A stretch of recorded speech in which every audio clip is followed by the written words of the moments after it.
매년 새해가 되면은 사람들이 이런저런 덕담을 주고받지요. 우리가 룻기서 2장 4절을 보면은요, 추수 일꾼들이 보아스에게 여호와께서 당신에게 복 주시기를 원하나이다 라고 인사하는 장면을 여러분 아마 기억하실 겁니다. 우리도 한번 그렇게 인사합시다. 옆에 분 모시고 올 한 해 하나님께서 복 주시기를 원합니다. 이쪽도 보고 또 인사하고. 자, 그리고 또 누가복음 1장 28절에 보면은요, 천사 가브리엘이 마리아에게 나타나가지고 은혜 받은 자여 평안할지어다, 주께서 너와 함께 하시도다라고 인사하지요. 자, 하나님 은혜를 많이 받은 저와 여러분들도 그렇게 한번 인사하십시다. 자, 또 이제 이번 다른 쪽 보시고 올 한 해 하나님의 은혜로 평안하십시오. 예, 우리 한 번 더 합시다.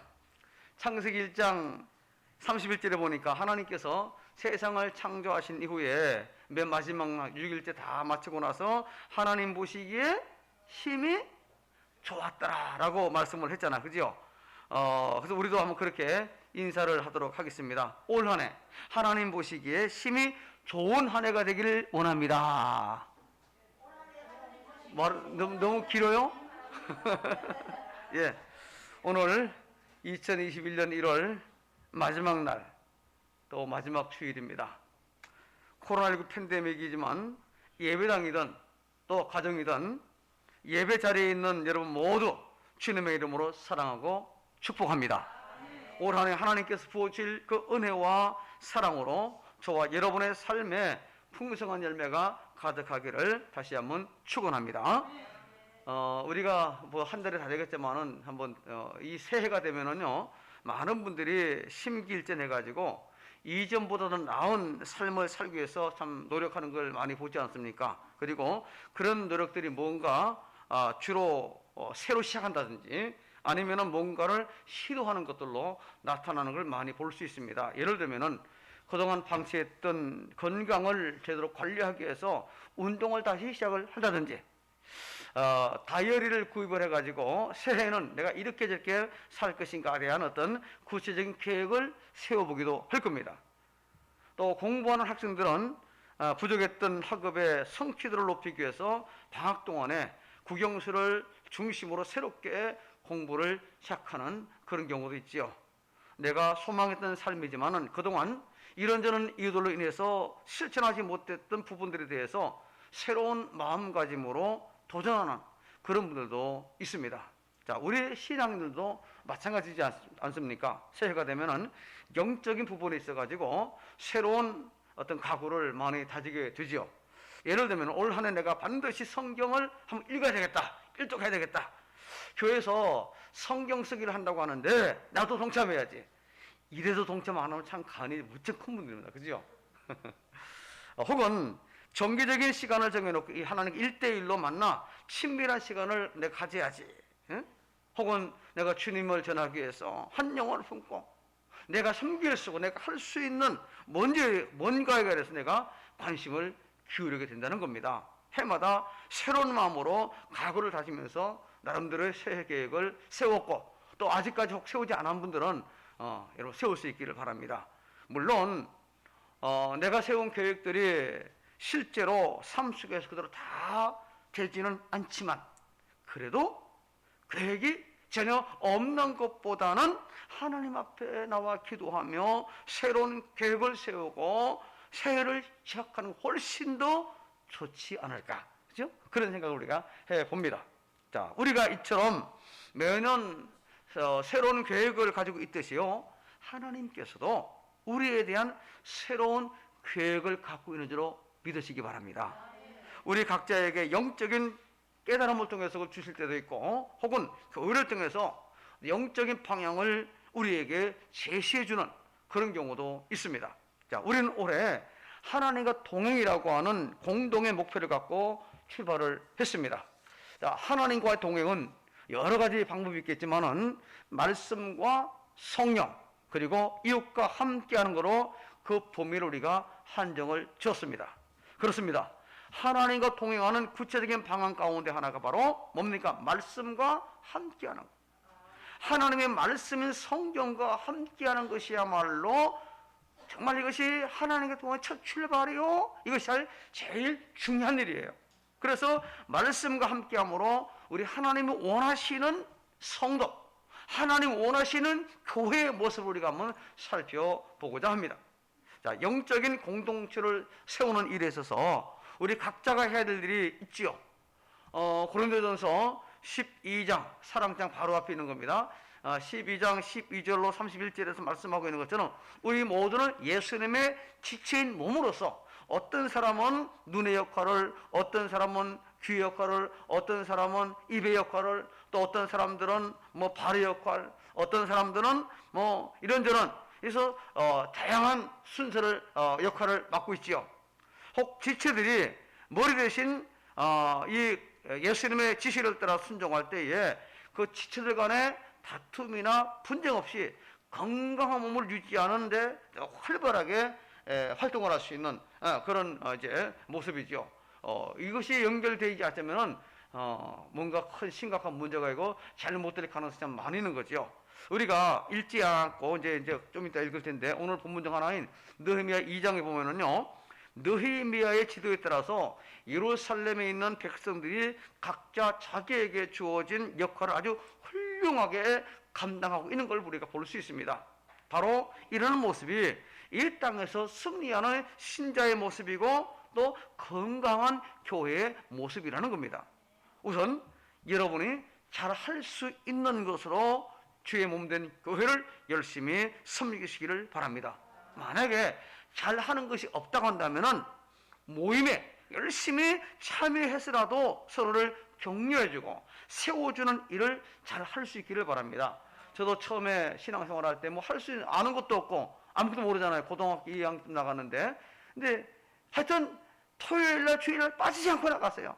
빠지지 않고 나가주니까 인정을 해주고 또 뭔가 알게 되고 봉사하게 되고, 처음부터 누가 잘하겠습니까? 그잖아요. 일단 열심히 참석해 주니까 나로 말미암아 다른 사람이 힘을 얻고, 그죠? 용기를 얻고 분위기가 좋아지고, 그래서 잘 모여주는 것, 이거 하나만 해도 여러분 큰 일인지도 믿으시기 바랍니다. 뭐 다른 재능 없어도 괜찮아요. 열심히 모일 때 모이자 하면은 모여주고 함께 해주면 이것이요 얼마나 큰 원동력이 되는지 몰라요. 앞서 일한 분들은 알잖아요. 내가 회장으로 앞서 나가서 일을 하는데 뒤에서 안 따라와줘. 그러면 맥이 빠질까요? 아니면은 용기가 생길까요? 맥 빠지지요. 근데 내가 하려고 할 때 잘은 못하지만 계속 따라와줘, 함께 해줘. 그러면은 힘이 생기고 용기가 생기고 일이 잘 될 줄로 믿습니다. 그렇습니다, 여러분. 이것이 바로 교회를 아름답게 세우는 데에 우리 모두가 함께하는 모습이 되는 거예요. 보통 하나님께서 쓰시는 사람들을 보면은요, 하나님을 철저하게 의지하는 그런 분들이었습니다. 혹 어려움이 있습니까? 그럴수록 하나님을 더욱더 의지할 수 있기를 바랍니다. 하나님 반드시 여러분을 도와주십니다. 세상에서 하나님과 함께하는 사람보다 더 위대한 사람이 어디 있겠습니까? 여러분이 하나님과 함께할 때에 그보다 더 안전할 것이 또 어디 있겠습니까? 어린 아이들이 길은 잘 몰라도 아빠 엄마와 함께 있으면 걱정할 것 하나도 없잖아요. 아무런 계획이 없어 엄마 아빠 등에 엎여 있으면은 아무런 걱정이 없는 거예요. 배가 고프면 먹여주고 졸리면 재워주고 엄마 아빠가 다 알아서 해주는 것처럼 하나님께서도 우리가 하나님과 함께하며 그분을 전적으로 의지하면 우리를 도와주시고 항상 우리와 함께 주실 줄로 믿으시기 바랍니다. 자, 느헤미야의 신앙은요 바로 모든 일에 있어서 하나님의 일을 우선적으로 생각하는 바로 그런 신앙이었어요. 자, 우리 한번 성경 느헤미야 2장 17절을 같이 읽습니다. 시작.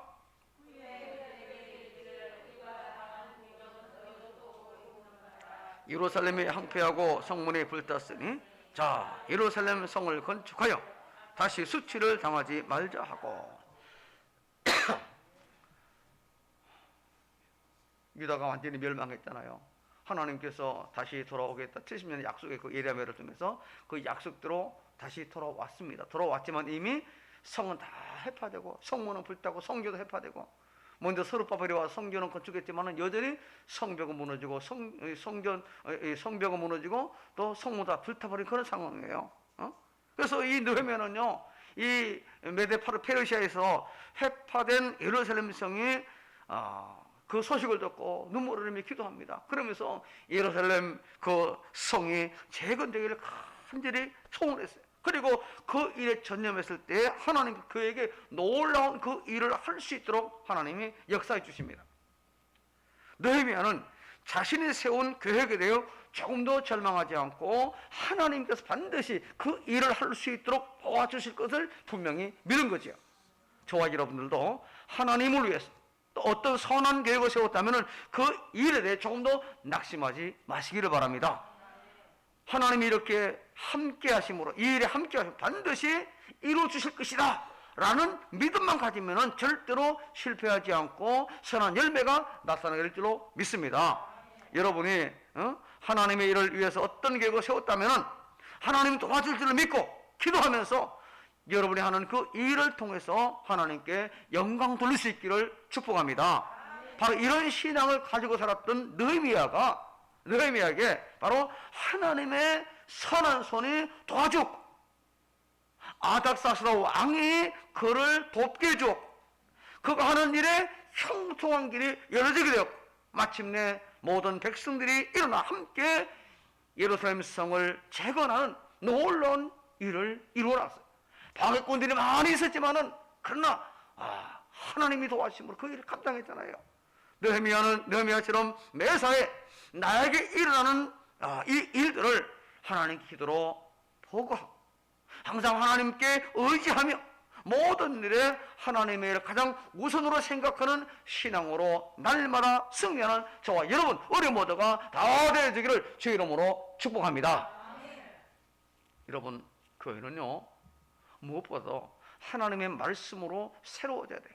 하나님의 말씀으로 말씀을 즉 복음을 중심으로 붙들고 가면은 새로워지는 교회, 새로운 신자, 하나님 보시기에 아름다운 교회, 하나님이 이 시대에 보고 싶어 하시는 그런 교회가 될 줄 저는 확신합니다. 여러분 하나님이 말씀으로 천지를 창조하시고 말씀으로 구원을 약속하셨고 말씀으로 구원의 역사를 이루어 주었잖아요. 이 종교 개혁자들 역시 성경에서 그 개혁의 원리를 찾았고 오직 성경으로 개혁을 이루어 나갔습니다. 자, 교회가 하나님의 말씀으로 새로워진다고 하는 것은요, 교회가 다시 말씀으로 돌아가는 것, 말씀과 동행하는 것을 이야기하는 겁니다. 아무리 뭐 이런저런 다 좋다 할지라도 하나님의 교회가 말씀과 동행하지 않는다면 그건 아닙니다. 그건 아니에요. 자, 느헤미야는 예루살렘 성이 허물어지고 성문이 불탔다는 그 소식을 듣고 수일 동안 슬퍼하며 금식기도 합니다.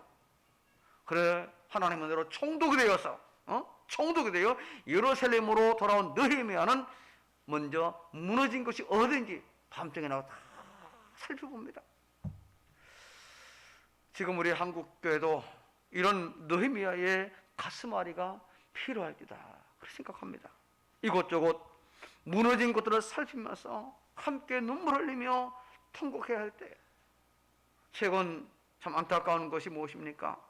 정윤의 양부모 사건 그리고 선교단체들이 이 코로나19로 인하여 언론에 너무 언급되고 온 국민의 지탄이 되고 있는 참 부끄러운 모습이 이것이 교회까지 파급되고 있어요. 정부와 언론에 표적이 되고 있어요. 할 말이 없습니다. 할 말이 없어요. 왜 교인들이 그러냐? 왜 교회가 그러냐면 할 말이 없어요. 나는 안 했지만 한 지체된 그들이 그렇게 했어요.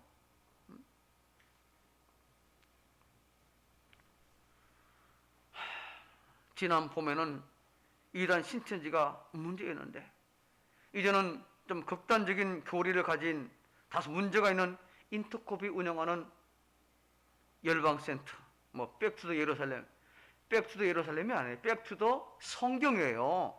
성경으로 돌아가야지 예루살렘 왜 돌아갑니까? 그잖아요 여러분. 근데 백투더 예루살렘 BTJ 그 약자인데요 그것이요. 그 이어서 최근은 누굽니까? 마이클 조 본명은 조재영입니다. 그 선교사 평시도 선교사인데 나중에 뭐 목사 안수 받았다고 했는데요. 정확하지가 않아요. 그 조사해 보니까 문제가 많이 있더라고요. 하여튼 그분이 운영하는 IM 선교회 소속 비인가 기숙형 교육시설인 대전 IM 국제학교, 또 광주 TCS 국제학교 등등을 중심으로 집단 감염이 교회에서 교회로 이어지고, 광주 광역시 전체가 다 지금 역시 비대면 예배로 전환되고 말았습니다. 한 교회, 안디옥 교회인가요? 그게 한 교회로 말미암아 여기에 관련됐지요. 그 학교가 이 비인가지만요, 등록금이 대학 뺨칩니다. 한 달에 100만 원 이상이에요. 아무나 못 가는 그런 학교입니다. 근데 그렇게 운영하려면은 정부 요 방역 조건보다 더 철저하게 지키고 해야죠. 하려고 하면은. 전에 제가 한번 이야기했죠. 사랑의 교회에 확진자가 들어갔어요. 뭐 야단났습니다. 근데 아무도 감염 안 됐어요. 왜요? 철저하게 방역했기 때문에. 여러분 그 원영태 목사님 교회 있죠? 거기도 한 장로님이 외부에서 확진됐습니다. 교회 와서 예배 드렸어요. 교회 내에서 교인들 전체가 12명이가 됐는데요, 교회 내에서 감염된 건 하나도 없어요. 그 교회는 이 비말 마스크와 일월 마스크, 그 마스크 다 제공합니다. 철저하게. 그러니까 교회에서 방역되니까 아무도 안 온 거예요. 하려면 그렇게 해야지. 그렇지 않습니까, 여러분? 모을 수 있어요. 확신을 가지고. 그렇다면은 정부 방역 지침보다 확실하게 철저하게 해서 전체 교회가 소원액되지 않도록. 부산에 또 무슨 교회입니까? 큰 교회 요즘 뭐죠? 그 교회 손보현 목사님 교회, 그 교회 얼마나 귀한 교회인지 모릅니다, 여러분. 철저하게 방역하고, 그러니까 큰 소리 하면서 모이고 예배 중지하는 거 이게 헌법 소원도 하고 할 수 있는 거잖아요. 또 철저하게 더 우리가 해야 되는 겁니다. 근데 저는 이런 생각을 해봅니다. 아마도 하나님께서 이단의 위협과 또 음모론 등 잘못된 신학에 빠진 어떤 단체나 또 제대로 된 신학교육을 받지 않은 목사나 선교사들이 우리 한국교회를 미혹하는 상황에서 하나님께서 흔들어서 바로 세우는 그런 과정은 아닌가, 나름대로 제 개인적으로 한번 그런 생각을 해봅니다만은, 여러분 또 말씀 없고 껍데기뿐의 신자들을 향한 하나님의 어떤 경고의 말씀은 아닌가. 목사 아들 딸이면 뭐합니까? 하나님 말씀 없이 그냥 살다 보니까 그 엉뚱한 짓 해가지고 한국의 전체 교인들을 지금 이상하게 몰고 있잖아요. 그래서 그렇지만 참 한국 교회를 향한 사회에 미치는 폐해가 너무 심각하다 하는, 그래서 부끄러워서 참 고개를 못 드는 그런 상황이 우리가, 여러분도 그렇잖아요. 그래서 어디 가서 나 예수 믿는 권사다 십사다 마음대로 좀 하기 좀 곤란한 그런 상황이잖아요. 이거 안타까운 거예요, 여러분. 여하튼 무너진 예루살렘 성벽을 재건하는 일이 저절로 되는 일이 아니고 쉽게 되는 일도 결코 아닙니다. 안팎의 여러 가지 문제와 어려움들이 곳곳에 지금 도사리고 있어요. 하지만 하나님의 도우심으로 예루살렘 성이 52일 만에 완공이 드디어 이루어집니다. 방해가 있었고 있지만 이루어져요.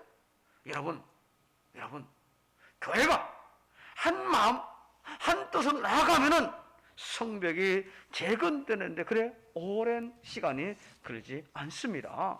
이것이 바로 말씀의 능력이요 하나님의 역사인 줄로 믿으시기를 바랍니다. 성벽 재건 이후에 유다 백성들이 수문학 광장에 모여 에스라와 함께 말씀으로 부흥을 하며 모든 백성이 그 하나님 말씀을 듣고 회개하며 통곡하며 눈물을 흘립니다.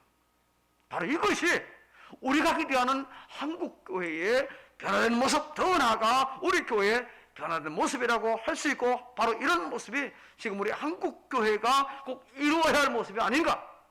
그래도 교회가 다르다, 신자네 교회 달라, 이런 말을 들어야지.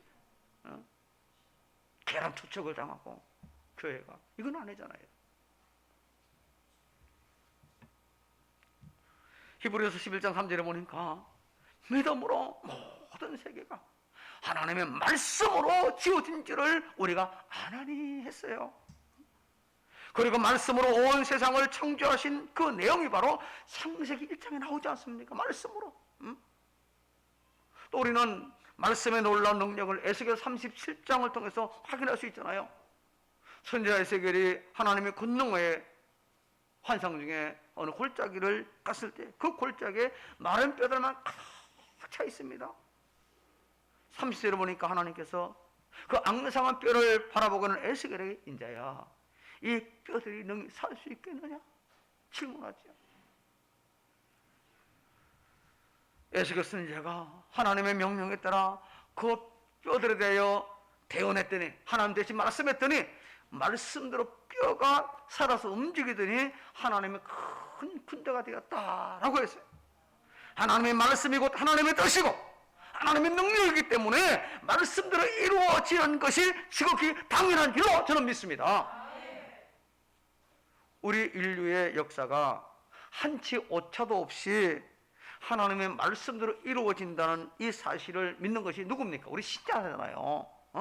그래서 하나님께서 몇 천 년 전에 한 선지자를 통해서 말씀했다 할지라도 그 말씀이 어떤 그 개인의 말이 아니라 하나님의 말씀이기 때문에 그대로 이루어지는 걸 믿는 것, 이게 우리 신자들이잖아요. 한마디로 하나님이 말씀이 살아서 역사한다는 겁니다. 히브리서 4장 12절에 보면은요, 하나님의 말씀은 살아있고 활력이 있어 했습니다. 살아있고 활력이 있다는 말씀은요, 말씀이 살아서 역사한다는 그런 의미예요. 말씀이 살아있다 하는 말은 그 말씀 속에 그 말씀이 그대로 이루어진다는 거예요. 하나님의 능력이 그 가운데 있기 때문에. 그리고 그 말씀이 우리의 교회를, 우리를 또 교회를 날마다 새롭게 하는 줄로 믿으시기를 바랍니다. 자, 오늘 본문 26절을 다시 같이 읽습니다. 시작.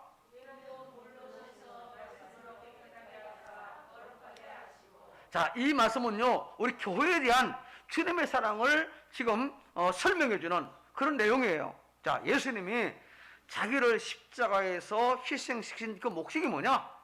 교회를 거룩하게 하기 위해서라 했는데, 여기 거룩하게 하시고라는 이만한 원뜻은 분리시킨다. 여기서 분리시킨다는 뜻입니다. 자, 하나님께서 우리를 세상에서부터 구별해서 자기 백성으로 삼아 주시는 그 의미의 단어입니다. 지옥 갈 백성들에서 나를 불러서 천국 백성으로 보내시기 위해 따로 불러내었다, 구별시켰다, 그 말이에요. 이 과정을 이루기 위해서 이루게 매개체가 바로 하나님의 말씀. 그 매개체가 하나님의 말씀. 무엇으로 우리를 옮기느냐? 하나님의 말씀으로. 바로 그것이 27절이에요. 자, 27절 같이 또 읽습니다. 시작.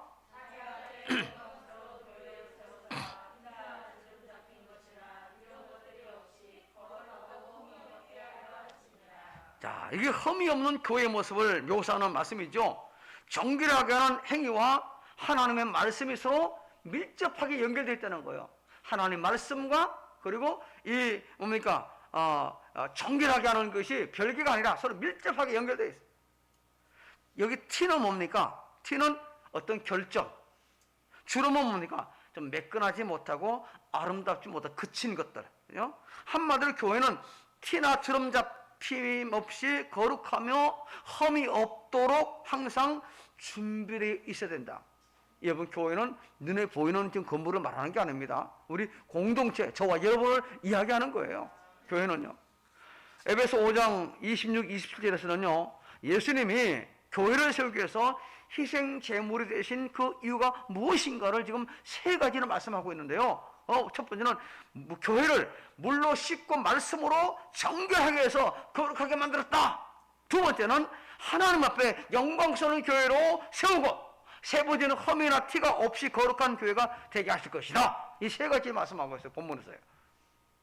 자, 종교개혁 당시에 여러 가지 표가 많이 있었죠.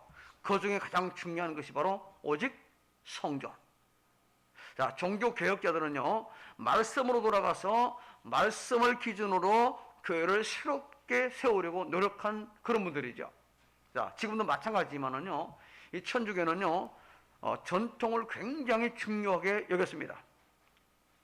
전통을 너무너무 중요하게 여기다 보니까 성경은 관심 바뀝니다. 이 소홀히 여겼어요. 그래서 중세 시대에는요, 주로 사용하는 언어가 유럽에서요 독일어하고 영어였습니다. 근데 성경이 그 당시에 주로 라틴어로 기록되어 있기 때문에 성경을 읽을 수 있는 사람들이 별로 많지 않아요. 더군다나 일반 교인들은, 일반 신자들은 성경책을 가질 수 없었습니다. 비싸기도 했지만 또 귀했고 또 그걸 가질 수 없습니다. 오직 성직자들만 성경책을 가지고 있었어요. 그러면 성직자들은 성경을 많이 읽었느냐? 그렇지도 않아요. 그저 예배할 때 혹은 예전을 집행할 때만 사용하고 평상시에는 거의 사용하지 않았어요.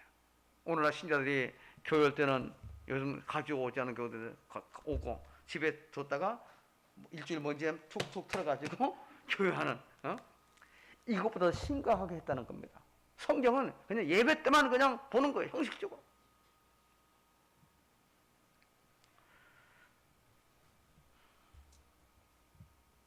그래서 당시 대부분의 신자들은요 성경에 대해 아는 것도 없고 관심도 없고, 그러다 보니 어떻게 신앙생활을 제대로 할 수 있겠습니까? 기독교가 미신화 되어가고, 그러니까 뭐 면제도 팔아먹고 별 희한한 짓을 하는 거죠. 성경 마음대로 그냥 뭐 하는 거예요. 성경 모르니까 따라와 하면서 그냥 지들 마음대로 하는 거죠. 이건 아니잖아요. 이건 아닌 거예요. 반면 종교개혁자들은 말씀을 가장 중요하게 여겼어요. 그래서 성경 번역을 그 무엇보다 우선적으로 실행했습니다. 그래서 독일어로 번역하고 영어로 번역하고, 그것이 오늘 우리 대한민국 한글로까지 번역이 되었어요. 그래서 누구든지 성경을 읽게 했어요. 그리고 그들은 말씀에 철저하게 순종했습니다. 말씀하시니 말씀 앞에 고개 숙입니다. 항복합니다. 종교개혁의 기준이 되는 것이 바로 뭡니까? 하나님의 말씀이에요. 말씀. 우리가 말씀을 읽으면 어떻게 됩니까? 무엇보다는 새로워지는 거. 날마다 말씀을 읽으면 날마다 새로워지는 거. 무엇보다도 내가 죄인이라는 사실을 깨닫게 되는 거지요. 말씀 읽는 것이 말씀과 동행 시작입니다. 말씀과 동행, 그 말씀을 읽으면 하나님이 내게 베풀어 주신 그 은혜와 사랑을 깨닫게 됩니다. 말씀을 읽으면 나를 위해서 예수님이 십자가에 죽으셨다는 사실을 믿게 되고, 진리가 무엇인지를 내가 알게 된다는 거예요. 그리고 예수님이 내 인생의 주인됨을 받아주는 거죠. 그러면 정인이 양부모 같은 행동을 할 수 없어요. 인터컵이나 아니면 성교 같은 그런 일들을 할 수 없는 겁니다. 말씀을 읽으면서 내 생각과 내 말과 행동을 하나님 말씀 비추면서 반성을 하게 되는 거예요. 그리고 나에게 잘못된 것이 있으면 바르게 고쳐가는 거예요. 이게 신앙인들입니다. 우리가 완벽하지 못하잖아요. 하려고 하고 기도하고 하지만은 늘 실수하고 넘어지고 하는 게 우리지 않습니까? 그러나 하나님 말씀에 내가 실수했네요. 내가 잘못했네요. 하나님 용서하시고 바르게 갈 수 있도록 도와주세요.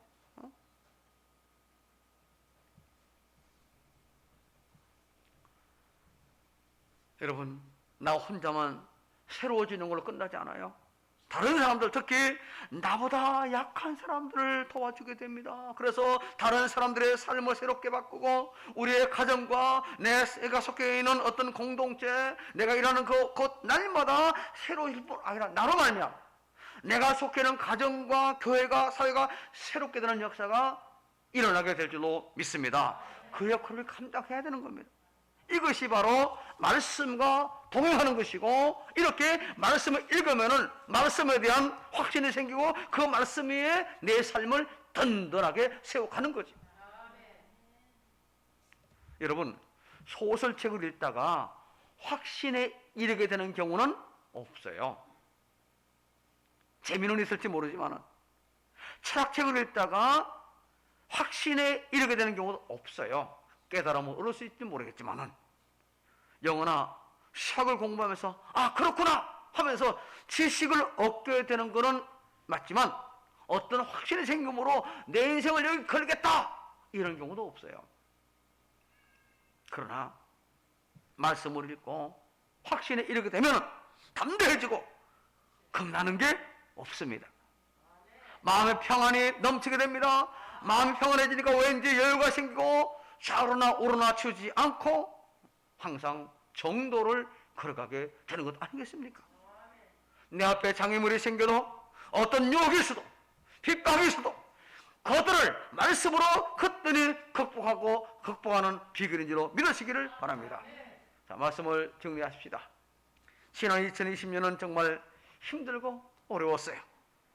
그리고 그 문제들이 제대로 해결되지 않은 채 1월을 시작했고 오늘 마지막 날입니다. 계속 그것도 진행 중에 있어요. 코로나19는 물론 정치적 갈등도 계속될 것 같고 경제적으로도 여전히 어려우리라 예측됩니다. 안보적인 상황도 불안한 건 마찬가지고 국제 정세는 더 말할 나위가 없습니다. 자, 이렇게 2021년도를 이런저런 여러 가지 불안한 상황에서 출발을 했어요. 이럴 때 사람들은 자기 운세를 보기도 하고 또 각 분야의 전문가들이 뭐라고 말하는지에 대해서 귀를 기울이기도 합니다. 하지만 그 어떤 것에서도 결코 확신을 얻을 수는 없습니다. 그런데 하나님의 말씀이 우리에게 확신을 가져다 줍니다. 말씀을 통해서 우리가 더 견고하게 설 수 있다는 그런 말씀이죠. 새해를 시작하면서 성경 쓰기를 하자고 했습니다. 성경을 갖게 하면서 올 한 해 잘 보내자는 그런 어떤 이제 취지겠지요. 성경을 쓰다 보면은 그 쓰는 과정에서 하나님 은혜가 우리 삶 속에 스며들기 때문에 여러분 조용히 성경을 읽으면서 하루하루를 시작해 보세요.